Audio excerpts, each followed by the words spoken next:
ঋতব্রত শিবিরে যোগ দিয়ে রবীন্দ্রনাথের বিস্ফোরক দাবি, অভিষেককে ঘিরে বাড়ল রাজনৈতিক চাপ। দল সরকারের ভূমিকা আলাদা, বিজেপি নেতাদের স্পষ্ট বার্তা দিলেন অমিত শাহ। মুর্শিদাবাদে হুমায়ুনকে ঘিরে বাড়ল রাজনৈতিক তরজা, কল্যাণের আক্ষেপের জবাবে পাল্টা খোঁচা কবিরের। শিল্পায়ন ও নগরায়নে নতুন জোট, জমির হাতবদল সহজ ও লাভজনক করার বার্তা ঘিরে শুরু চর্চা। অন্নপূর্ণা যোজনা ঘিরে দুর্নীতির অভিযোগে পুরুলিয়ার প্রভাবশালী নেতা ও তার ভাইপো গ্রেপ্তার। মমতা 3 বার ফোন করেছিলেন, কেষ্টর মন্তব্যে ফের চর্চায় তৃণমূলের অন্দরের টানা পড়েন। 21শে জুলাইয়ের দাবিদারি ঘিরে নতুন বিতর্ক, মমতাকে নিশানা করে বিস্ফোরক মন্তব্য দিলীপ ঘোষ। ডিএ মামলায় সুপ্রিম কোর্টে শুনানি নিয়ে বড় আপডেট, সরকারি কর্মীদের অপেক্ষা আরো বাড়ল।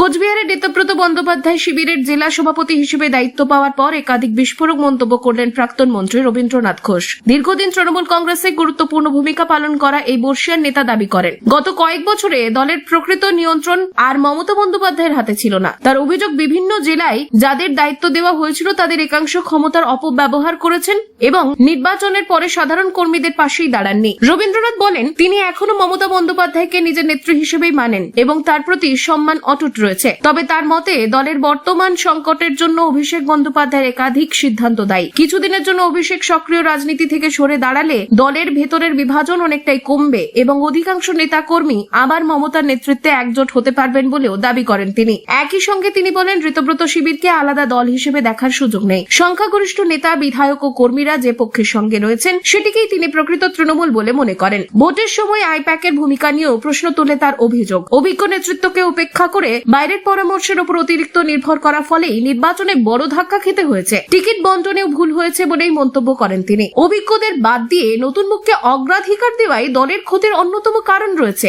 এমনটাই জানান তিনি। দলের ভবিষ্যৎ নিয়ে নতুন বিতর্ক শুরু হয়েছে। বাংলায় নতুন সরকার গঠনের পর প্রশাসন ও দলীয় সংগঠনের মধ্যে ভারসাম্য বজায় রাখাকে সর্বোচ্চ গুরুত্ব দিচ্ছে বিজেপির কেন্দ্রীয় নেতৃত্ব। সেই লক্ষ্যে আগামী 19শে জুলাই রাজ্য সফরে এসে গুরুত্বপূর্ণ বৈঠক করবেন কেন্দ্রীয় স্বরাষ্ট্রমন্ত্রী অমিত শাহ। বৈঠকে উপস্থিত থাকবেন দলের বিধায়ক, সাংসদ এবং রাজ্য স্তরের শীর্ষ নেতৃত্ব।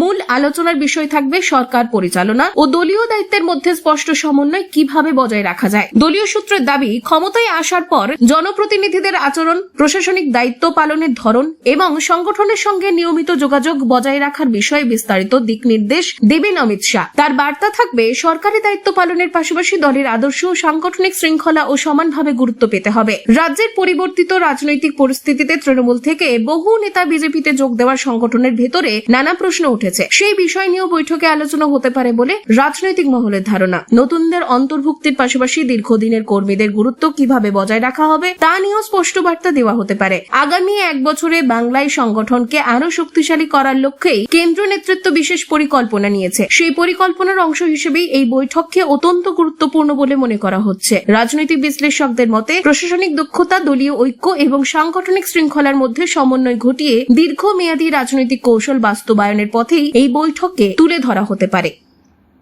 মুর্শিদাবাদের রাজনৈতিক চর্চাকে ঘিরে ফের সরব হলেন তৃণমূলের সাংসদ কল্যাণ বন্দ্যোপাধ্যায়। 21শে জুলাইয়ের প্রস্তুতি সভায় বক্তব্য রাখতে গিয়ে তিনি দাবি করেন, জেলা সংগঠনের দুর্বলতার পেছনে বড় ভূমিকা ছিল অপূর্ব ডেভিড সরকারের। তার অভিযোগ, ডেভিডের সঙ্গে দীর্ঘদিনের মতবিরোধের জেরেই তৎকালীন তৃণমূল নেতা হুমায়ুন কবির দল ছাড়ার সিদ্ধান্ত নিয়েছিলেন। শুধু তাই নয়, সাংসদ ইউসুফ পাঠানও ডেভিডের আচরণে অসন্তুষ্ট ছিলেন বলেও দাবি করেন তিনি। সভা থেকে কল্যাণ বন্দ্যোপাধ্যায় আরো বলেন, যারা দল ছেড়ে অন্য শিবিরে গিয়েছেন তারা কঠিন সময়ে তৃণমূলের পাশে না থেকে ভিন্ন পথ বেছে নিয়েছেন। তার বক্তব্য, দীর্ঘদিন সংগঠনের ভেতরে থাকা কিছু নেতার কর্মকাণ্ডের কারণেই জেলার রাজনৈতিক পরিস্থিতি জটিল হয়ে ওঠে এবং তার প্রভাব পড়ে দলীয় সংগঠনের উপর। কল্যাণের এই মন্তব্যের জবাব দিতে গিয়ে হুমায়ুন কবির বলেন, তিনি দীর্ঘদিন ধরে দলের শীর্ষ নেতৃত্বকে জেলার বিভিন্ন সমস্যা এবং কয়েকজন নেতার বিরুদ্ধে অভিযোগ জানিয়েছিলেন। তবে সেই সময় তার বক্তব্যকে গুরুত্ব দেওয়া হয়নি বলেই দাবি করেন তিনি। হুমায়ুনের কটাক্ষ, এখন সেই বিষয়গুলি নিয়ে আক্ষেপ করে আর লাভ নেই, কারণ অনেক দেরি হয়ে গেছে। বর্তমানে তৃণমূল তার রাজনৈতিক প্রতিপক্ষ বলেও স্পষ্ট জানিয়ে দেন হুমায়ুন কবির। অন্যদিকে এই বিতর্ক নিয়ে অপূর্ব ডেভিড সরকারের পক্ষ থেকে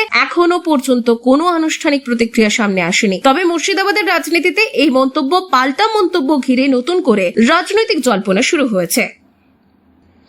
পশ্চিমবঙ্গে নতুন সরকার ক্ষমতায় আসার পর থেকে শিল্পায়ন ও কর্মসংস্থানকে অগ্রাধিকার দেওয়ার কথা জানিয়ে আসছে। সেই লক্ষ্যেই শিল্প স্থাপনের জন্য প্রয়োজনীয় জমি সংগ্রহে নতুন নীতি গ্রহণের ইঙ্গিত দিয়েছে সরকার। সাম্প্রতিক এক অনুষ্ঠানে মুখ্যমন্ত্রী জানান, শিল্পের জন্য সরকার নিজেই জমি কিনে বিনিয়োগকারীদের হাতে তুলে দেওয়ার পরিকল্পনা করছে। পাশাপাশি শিল্পমন্ত্রী অতীতে বাংলা ছেড়ে চলে যাওয়া শিল্পপতিদের ফিরে এসে বিনিয়োগের আহ্বান জানান। তবে শিল্পায়নের ক্ষেত্রে জমি সবচেয়ে গুরুত্বপূর্ণ বিষয় হওয়ায় অতীতে সিঙ্গুর ও নন্দীগ্রামের অভিজ্ঞতাও নতুন করে আলোচনায় এসেছে। বিশেষজ্ঞদের একাংশের মতে জমির মালিকদের ন্যায্য মূল্য, স্বচ্ছ প্রক্রিয়া এবং আধুনিক ভূমি নথি নিশ্চিত করা থেকে অযথা বিরোধ অনেকটাই কমানো সম্ভব। পাশাপাশি জমি অধিগ্রহণের পরিবর্তে পারস্পরিক সম্মতির ভিত্তিতে জমি সংগ্রহের উপর জোর দেওয়ার পরামর্শ উঠে এসেছে। অন্য কয়েকটি রাজ্যে শিল্প প্রকল্পের জন্য যে ল্যান্ড পুলিং মডেল সফল হয়েছে, সেই অভিজ্ঞতাও খতিয়ে দেখার কথা বলা হয়েছে। এই ব্যবস্থায় জমির মালিকরা উন্নয়ন প্রকল্পের অংশীদার হন এবং পরবর্তীতে উন্নত জমির একটি অংশ ফিরে পান, ফলে তাদের আর্থিক লাভের সম্ভাবনাও বাড়ে। বিশেষজ্ঞদের মতে পশ্চিমবঙ্গে শিল্পায়নের গতি বাড়াতে হলে মানুষের আস্থা অর্জনের সবচেয়ে বড় শর্ত স্বচ্ছ নীতি, উপযুক্ত ক্ষতিপূরণ, আধুনিক ভূমি ব্যবস্থাপনা এবং স্থানীয় মানুষের স্বার্থকে গুরুত্ব দিয়ে এগোতে পারলেই শিল্প ও উন্নয়নের মধ্যে একটি ভারসাম্য তৈরি করা সম্ভব হবে। অন্নপূর্ণা যোজনার প্রকল্পে আর্থিক অনিয়মের অভিযোগ ঘিরে পুরুলিয়ায় চাঞ্চল্য ছড়িয়েছে। এই মামলায় তদন্তের অগ্রগতিতে শনিবার রাতে জেলা পরিষদের সহ সভাধিপতি সুজয় বন্দ্যোপাধ্যায়কে তার বাড়ি থেকে গ্রেপ্তার করে পুলিশ। একই সঙ্গে পুঞ্চা পঞ্চায়েত সমিতির সহসভাপতি কৃপা সিন্ধু বন্দ্যোপাধ্যায় এবং কর্মাধ্যক্ষ চরণ পাহাড়ি দাসকেও আটক করা হয়েছে। রবিবার সকালে কড়া নিরাপত্তার মধ্যে তিনজনকে পুরুলিয়া জেলা আদালতে তোলা হয়। পুলিশ সূত্রে জানা গিয়েছে, প্রথমে বিডিও কার্যালয়ের অতিথি আবাসে অনধিকার প্রবেশ সংক্রান্ত একটি অভিযোগের তদন্ত শুরু হয়। সেই তদন্ত চলাকালীন অন্নপূর্ণা যোজনা প্রকল্পে আর্থিক অনিয়ম এবং সম্ভাব্য দুর্নীতির একাধিক তথ্য সামনে আসে। এরপর তদন্তের পরিধি বাড়িয়ে নতুন ধারায় মামলা দায়ের করা হয় এবং অভিযুক্তদের বিরুদ্ধে আইনানুগ ব্যবস্থাও নেওয়া হয়। তদন্তকারীদের দাবি, প্রকল্পের অর্থ বন্টন এবং প্রশাসনিক প্রক্রিয়ায় অনিয়মের অভিযোগ খতিয়ে দেখা হচ্ছে। এই ঘটনায় আরো কে বা কারা জড়িত রয়েছে তাও তদন্তের আওতায় আনা হয়েছে। নথিপত্র, আর্থিক লেনদেন এবং সংশ্লিষ্ট ব্যক্তিদের ভূমিকা যাচাই করে পুরো ঘটনার সত্যতা উদ্ঘাটনের চেষ্টা চলছে। অন্নপূর্ণা যোজনা ঘিরে এই গ্রেপ্তারের ঘটনায় জেলার রাজনৈতিক মহলে ব্যাপক আলোড়ন তৈরি হয়েছে। তদন্ত শেষ না হওয়া পর্যন্ত আরো নতুন তথ্য সামনে আসতে পারে বলেই মনে করছেন তদন্তকারী কর্মকর্তারা। এখন আদালতের পরবর্তী নির্দেশ এবং পুলিশের তদন্তের অগ্রগতির দিকেই নজর রয়েছে।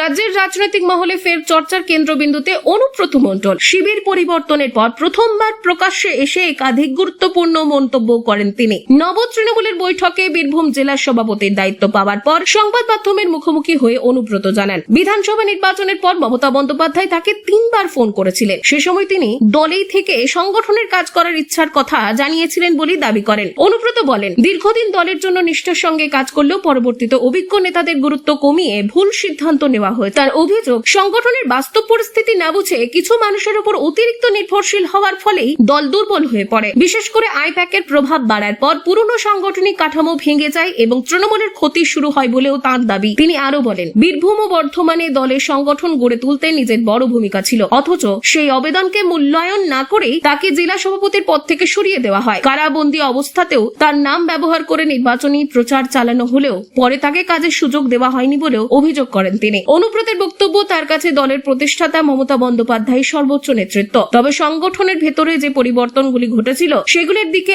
আরো আগে নজর দেওয়া উচিত ছিল বলেও তিনি মত প্রকাশ করেন। তার এই মন্তব্য ঘিরে রাজ্যের রাজনৈতিক মহলে নতুন করে জল্পনা শুরু হয়েছে। আগামী দিনে এই বক্তব্য রাজ্য রাজনীতিতে কি প্রভাব ফেলবে সেদিকেই এখন নজর রাজনৈতিক মহলের। 21শে জুলাই শহীদ দিবসকে কেন্দ্র করে রাজ্যের রাজনৈতিক তরজা আরো তীব্র হয়েছে। রবিবার খড়গপুরে সাংবাদিকদের মুখোমুখি হয়ে রাজ্যের মন্ত্রী দিলীপ ঘোষ দাবি করেন, 21শে জুলাই মূলত কংগ্রেসের শহীদ দিবস ছিল। পরে মমতা বন্দ্যোপাধ্যায় সেটিকে তৃণমূল কংগ্রেসের রাজনৈতিক কর্মসূচিতে রূপ দেন। তার বক্তব্য, শহীদদের প্রতি শ্রদ্ধা জানানো সকলের অধিকার হলেও কোন রাজনৈতিক দল এই দিনটির একচ্ছত্র দাবি করতে পারে না। 1993 সালের 21শে জুলাই যুব কংগ্রেসের একটি কর্মসূচিতে পুলিশের গুলিতে 13 জন কর্মীর মৃত্যুর ঘটনার স্মরণেই এই দিনটি পালন করা শুরু হয়। সে সময় মমতা বন্দ্যোপাধ্যায় যুব কংগ্রেসের নেতৃত্বেই ছিলেন। পরবর্তীকালে তৃণমূল কংগ্রেস গঠনের পর প্রতি বছর দলীয়ভাবে এই কর্মসূচি পালন করে আসছে দলটি। একদিকে চলতি বছরের 21শে জুলাই কর্মসূচি ঘিরেও রাজনৈতিক বিতর্ক তৈরি হয়েছে। কর্মসূচির অনুমতি না পাওয়ায় ঋতব্রত বন্দ্যোপাধ্যায় নেতৃত্বাধীন শিবির প্রশাসনের সিদ্ধান্তের সমালোচনা করেছে। তাদের দাবি, বহু বছরের একটি রাজনৈতিক কর্মসূচিতে অনুমতি না দেওয়া গণতান্ত্রিক অধিকারের পরিপন্থী। বিকল্প স্থানে সভা করার প্রস্তুতিও নেওয়া হচ্ছে বলে জানানো হয়েছে। এদিন সোনারপুরে বিজেপি সমর্থক বলে অভিযোগ তুলে এক মহিলাকে মারধরের ঘটনাতেও প্রতিক্রিয়া দেন দিলীপ ঘোষ। তিনি আইন শৃঙ্খলা পরিস্থিতি নিয়ে উদ্বেগ প্রকাশ করে দোষীদের বিরুদ্ধে দ্রুত ও কঠোর ব্যবস্থা নেওয়ার দাবি জানান। পাশাপাশি ভোট পরবর্তী হিংসার ঘটনাগুলিরও উল্লেখ করে তিনি বলেন, রাজনৈতিক হিংসার বিরুদ্ধে আইনি পদক্ষেপ অব্যাহত থাকবে বলেই তাদের অবস্থান।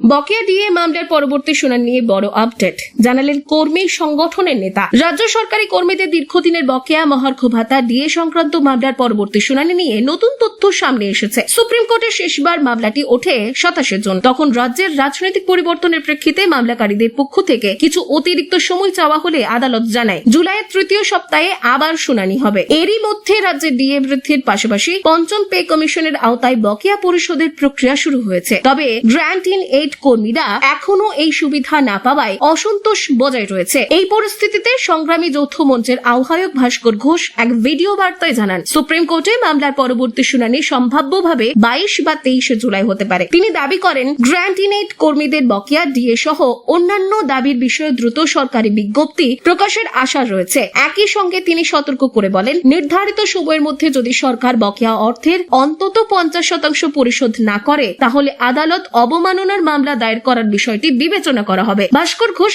আরও জানান, পরবর্তী শুনানিতে গ্র্যান্ট ইন এইড কর্মীদের বকেয়া না মেটানোর বিষয়টি আদালতের সামনে তুলেও ধরা হবে। ফলে ডিএ মামলার আগামী শুনানির দিকে এখন রাজ্যের বহু সরকারি কর্মী ও অবসরপ্রাপ্ত কর্মচারীর নজর রয়েছে।